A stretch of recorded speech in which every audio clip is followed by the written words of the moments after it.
Cordial saludo para todos, bienvenidos. Esto es Referentes UCM, un programa de la Universidad Católica de Manizales.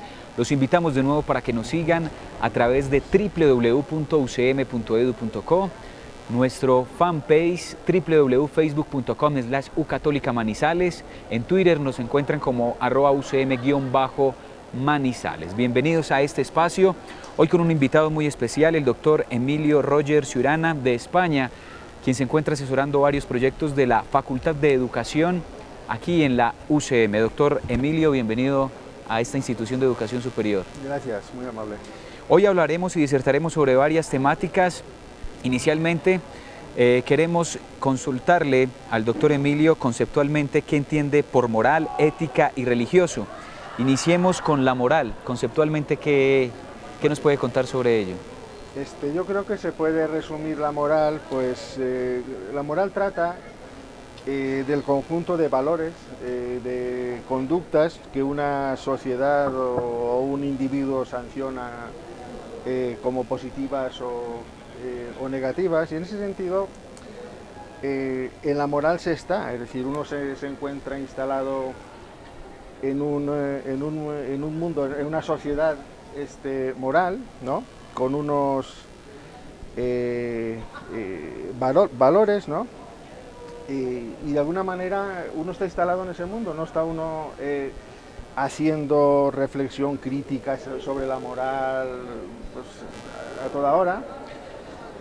Uno respeta una moral y sigue adelante. Lo que ocurre es que también pues, vivimos en sociedades complejas y cada vez más complejas, ¿no? Y claro, en ese sentido, en sociedades tan complejas es inevitable el choque de valores y por lo tanto el cuestionamiento de valores, ¿no? Por otro lado, lo que ocurre es que sería pues a lo mejor un poco largo de ver este asunto. También se puede hacer una genealogía de la moral, de dónde vienen los valores morales, etcétera, etcétera. En ese sentido, la ética, pues la ética es una reflexión sobre los valores, es decir, por qué estos valores y no otros, ¿no? ¿Por qué estas conductas y no otras, ¿no? Y en ese sentido, pues comparamos, uno trata de buscar pues elementos universalizables, transsociales, etcétera, ¿no? Y una cosa interesante es que sin duda vivimos, y eso ya lo decía Max Weber, uno de los grandes sociólogos de finales del siglo XIX, comienzos del siglo XX, vivimos en un mundo en el que hay una enorme pluralidad de valores. Él hablaba de un politeísmo de valores. Lo que ocurre es que el que exista una pluralidad de valores en nuestras sociedades, pues ese pluralismo en principio no tiene por qué ser malo, ¿no? Y sobre todo teniendo en cuenta que cuando hablamos de valores, hablamos de valores porque no hay forma de dar una fundamentación absoluta a la ética, ¿no? En el sentido de que dentro de este pluralismo de valores ninguno es evidente. Una cosa ya puestos que me gustaría también digamos aportar es muchas veces confundimos moral y moralina. Yo recuerdo que Oscar Wilde, el autor del retrato de Dorian Gray, decía que la moralidad no es más que la actitud que adoptamos con aquellas personas que nos disgustan personalmente, lo cual es cierto, digamos, hasta cierto punto, pero en parte él tenía razón, porque en todo caso la moralina es aquello en lo que pues acaban todos los moralistas, ¿no? Que se apropian de la definición de lo que es el bien, de la definición de lo que es el mal, juzgan desde su concepción del bien y no ven que muchas veces lo que para una moral no es el bien, no quiere decir que sea el mal. Es decir, puede ser que se trate de digámoslo así, de otros valores. En todo caso, una moral, comillas, pura, es muy peligrosa. Doctor, Es diría... decir, en el sentido, perdón, de que yo creo que antes de hacer juicios morales sobre los demás hay que pensar mucho el juicio que uno emite, ¿no? Entre otras cosas, insisto, porque ninguna moral tiene fundamentos evidentes. Digo que una moral pura es muy peligrosa, ¿no? Entre otras cosas, repito, porque ninguna moral tiene fundamentos evidentes. Y por otro lado, yo creo que hay que tener mucho cuidado con confundir moral y religión. Es decir, una persona puede ser moral y no ser religiosa y no pasa nada, ¿no?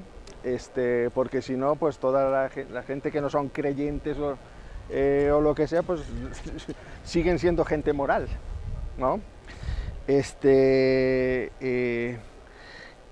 Y por otro lado también quería decir que es muy importante una reflexión sobre la moral y sobre cómo actuamos por una razón que yo creo que es fácil de comprender.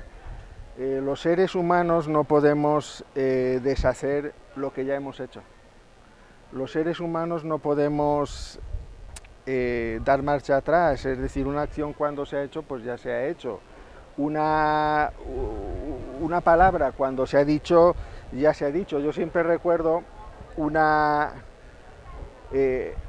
a un escritor muy famoso italiano, mejor dicho, siciliano, que murió hace unos años, Leonardo Sciascia, que él decía que las palabras no son como los perros, que le silbas y vuelven, ¿no? Es decir, cuando uno ha dicho una cosa, esa cosa ya está dicha, ¿no? Y en ese sentido, si es cierto lo que digo, entonces creo que la base fundamental de la ética está en el pensar bien.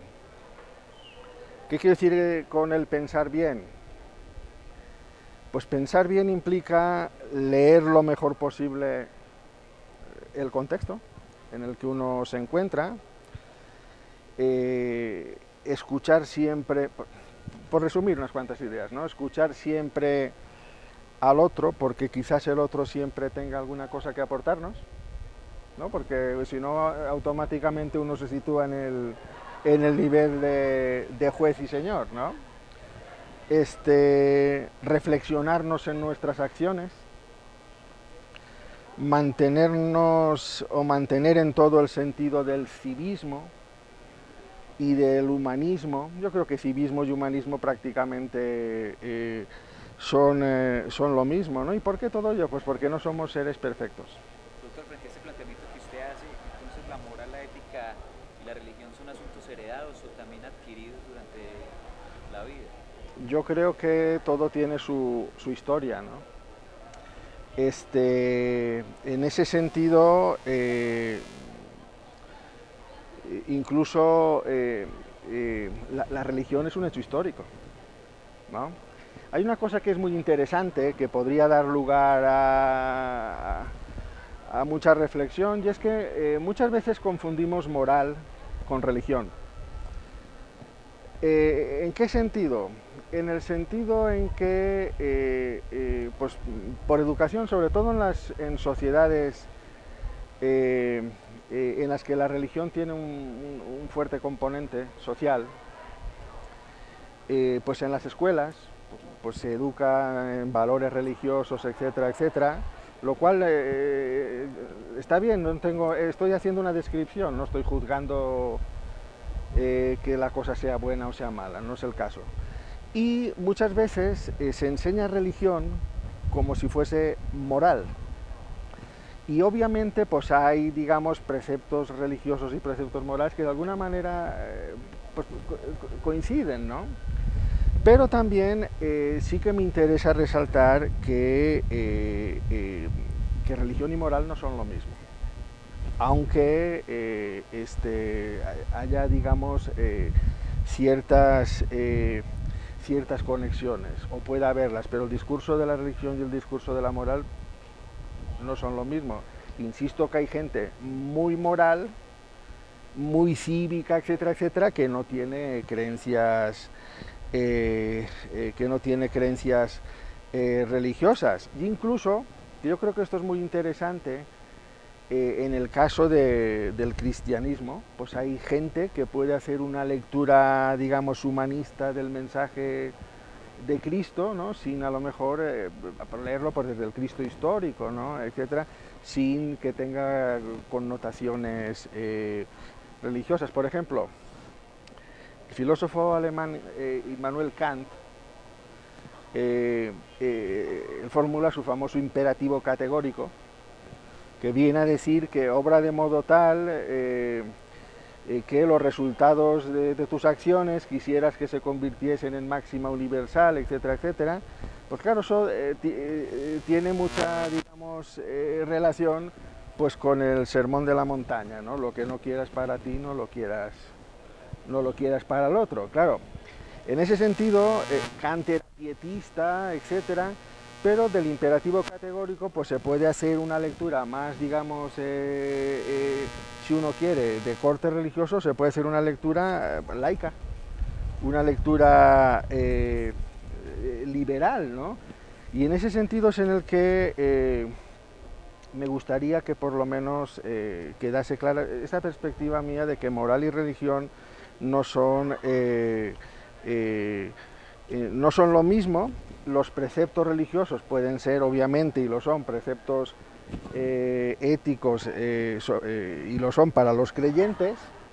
Así se enseñan en las escuelas con un alto componente religioso, pero no necesariamente tiene por qué ser así. Insisto que estoy haciendo una descripción, no estoy, digamos, dando una opinión, un juicio como tal. Y en ese sentido, pues ahí sí que, hablando de ética y complejidad, yo creo que tener sentido sobre todo de la complejidad humana, tener sentido de que el ser humano es muchas cosas, es decir, el ser humano es el animal racional y es el animal irracional y es el animal creyente y es el animal determinado y es muchas cosas. En ese sentido, una ética, digámoslo así, compleja sería una ética de la comprensión, en el sentido de que se trata de comprender la complejidad humana. Se trata de ser conscientes de la fragilidad de la racionalidad, es decir, cometemos muchos errores, entre otras cosas porque nuestra racionalidad degenera muchas veces en racionalizaciones, racionalizaciones que nosotros no somos capaces de pensar, somos seres muy prejuiciosos, deberíamos pensar los prejuicios con los que nos acercamos al otro, ¿no? Con los que nos dirigimos al otro, sufrimos muchos determinismos culturales, estamos más poseídos por las ideologías de lo que pensamos. Cuando hablamos con el otro, muchas veces cometemos errores de interpretación, ¿no? Y en resumidas cuentas nos creemos tan racionales que subestimamos, pues eso, nuestra capacidad de cometer errores, ¿no? Y dicho eso, yo creo que cuando hablamos de una ética de la complejidad, una ética de la comprensión, etcétera, no hay que confundir el comprender con el estar de acuerdo. Yo puedo comprender a una persona y no estar de acuerdo con esa persona, es decir, no confundamos comprender y justificar. Es, digamos, vivir en medio de la diferencia. No, aprender a vivir en la diversidad. Yo creo que es una de las funciones, digamos, de una educación, digámoslo así, cívica, ¿no? Pero hay otra dimensión, que es una dimensión más costosa para el individuo. Costosa porque cuesta mucho hacer autoexamen, cuesta mucho hacer autocrítica, ¿no? Es decir, somos capaces de criticar todo. Es más difícil mirarte en el espejo y decir, a ver, qué es lo que ves, ¿no?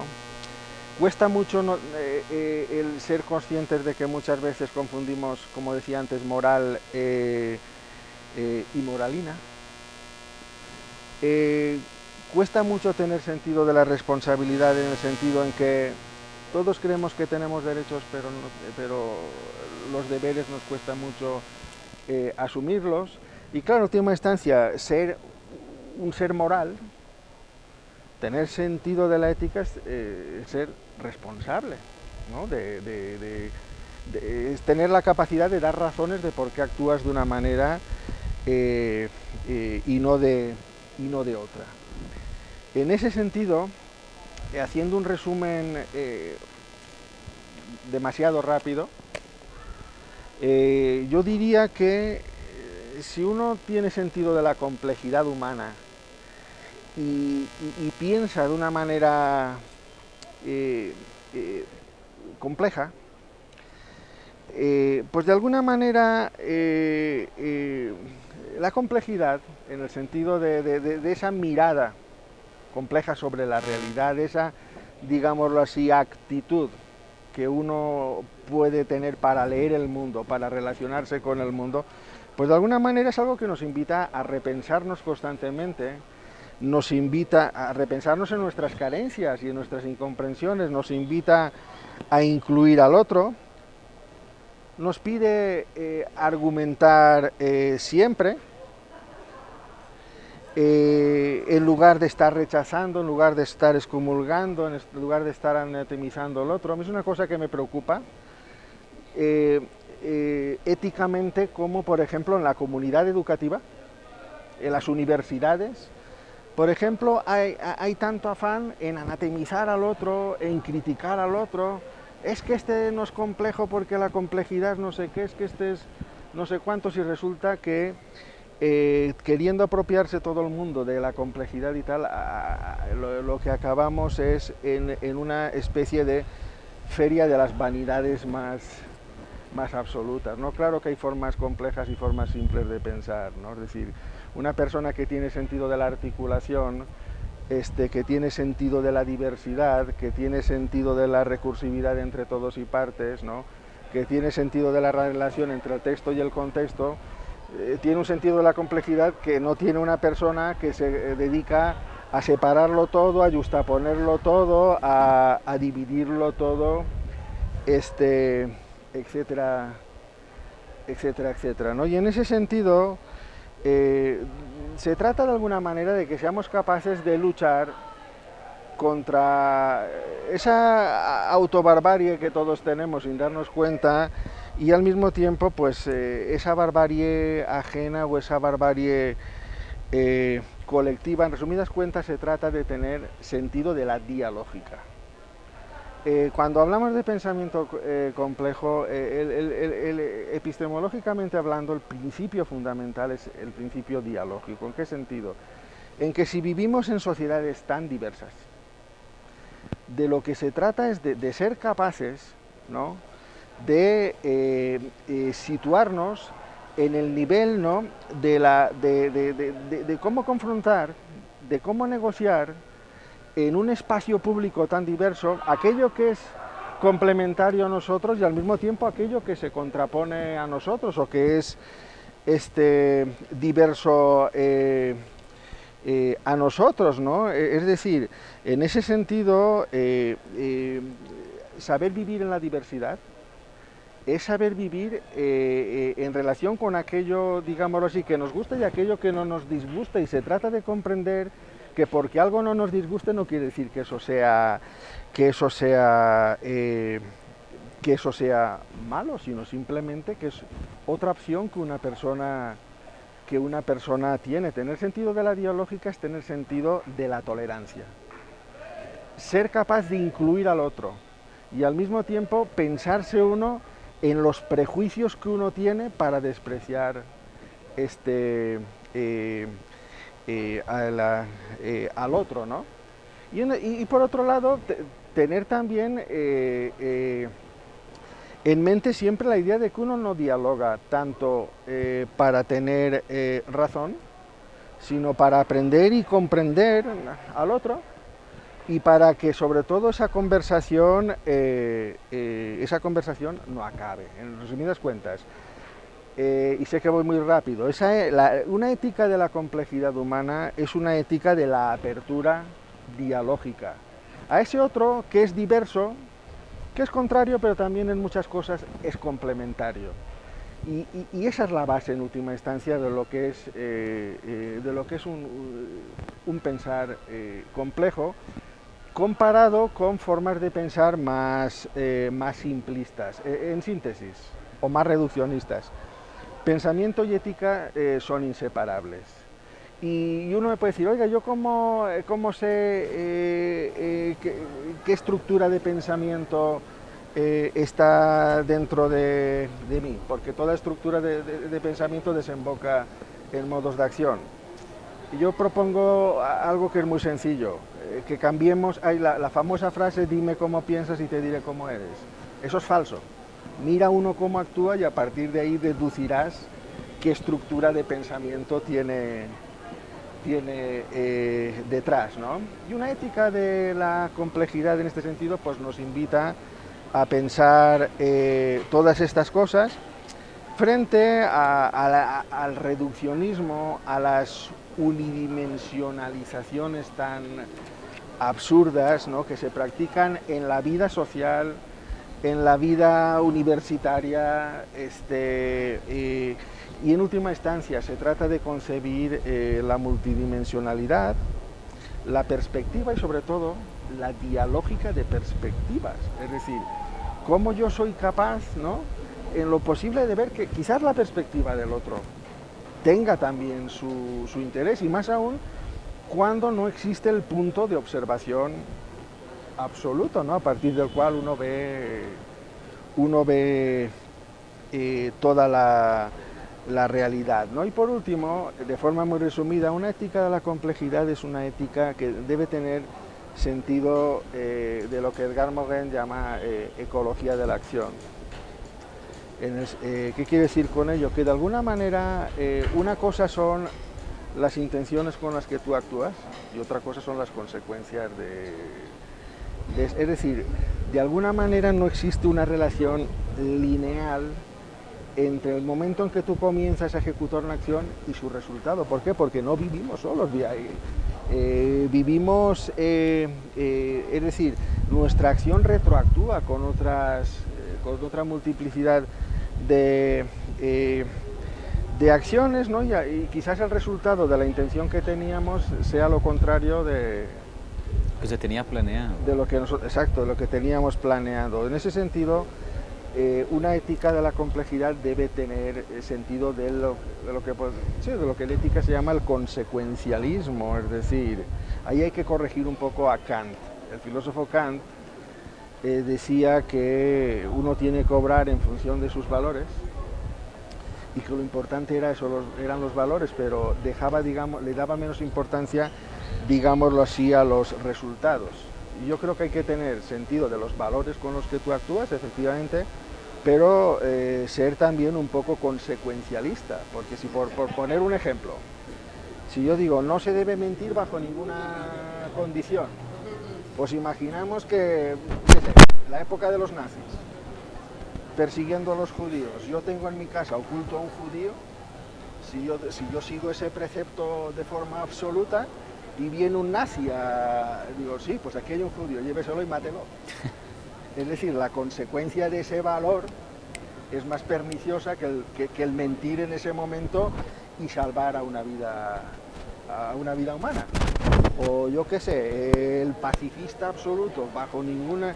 Es decir, la violencia no se puede concebir bajo ningún modo, etcétera, etcétera, pues un pacifismo absoluto llevado a su extremo pues puede acabar en permitir la indignidad humana. En ese sentido, podemos ver ahí también la complejidad de la ética, ¿no? y la necesidad de muchas veces apostar, ¿no? Tomar nuestra opción, sobre todo teniendo sentido en lo posible del contexto o de los contextos en los que nosotros vamos a desarrollar nuestra acción. Por eso que decía antes que uno de los elementos más importantes a la hora de hablar de una actitud ética es el pensar bien el contexto en el que yo voy a situarme siempre o actuar siempre con la conciencia de que uno no puede leer totalmente la realidad en la que está, más allá de realidades, digámoslo así, triviales. Y por último, me gustaría también aclarar una cosa. Una cosa son las creencias y otra cosa son los creyentes. Toda creencia en principio es criticable. Cuando estamos hablando de que es criticable, estamos hablando de hacer una crítica racional y argumentada de por qué criticas esa creencia. Otra cosa es el creyente, porque se confunde muchas veces, sobre todo cuando se habla de religión, oiga, usted no tiene por qué criticar mis creencias. No son sus creencias. Otra cosa es que yo critique a su persona, o yo diga es que usted es un tal porque cree no sé qué, ¿no? Hasta eso denota de alguna manera hasta qué punto uno está poseído por sus creencias y no sabe dialogar, ¿no? con las creencias. Yo recuerdo siempre una idea de Popper, el filósofo de la ciencia Popper, cuando él decía que mejor que mueran las creencias que mueran las personas, ¿no? Vamos a ver de qué modo instalamos valores lo más compartidos posibles, ¿no? Yo creo que el valor fundamental, y yo creo que ahí está uno de los sentidos de un pensar complejo, es instalar el valor de la dialógica, es decir, de alguna manera capacitarnos educativamente para vivir en un mundo diverso, un mundo multidimensional, un mundo polivalente de valores, y saber gestionar, saber navegar en ese mundo, saber navegar en esa realidad. Mentes reduccionistas, en ese sentido, pensamientos simplificadores, son mentes incapaces de vivir en un mundo tan diverso, y al mismo tiempo que son incapaces de vivir, son bastante peligrosos, porque acaban convirtiéndose en mentes muy fundamentalistas, ¿no? Porque en última instancia la cosa más peligrosa que existe son este tipo de gente que solo tienen una idea, creen que esa idea es la buena y de ahí pues ya se deduce todo, ¿no? En síntesis, pues esto se podría decir así de forma rápida sobre estos temas que obviamente tienen mucho desarrollo, pero claro, nos jugamos mucho en esa reflexión sobre el modo como pensamos. A ese nivel es al que yo me sitúo y otras gentes también, es decir, en el nivel de las estructuras de pensamiento es una forma de ver la complejidad. Luego están los que hablan de las ciencias de la complejidad y tal, que es muy interesante.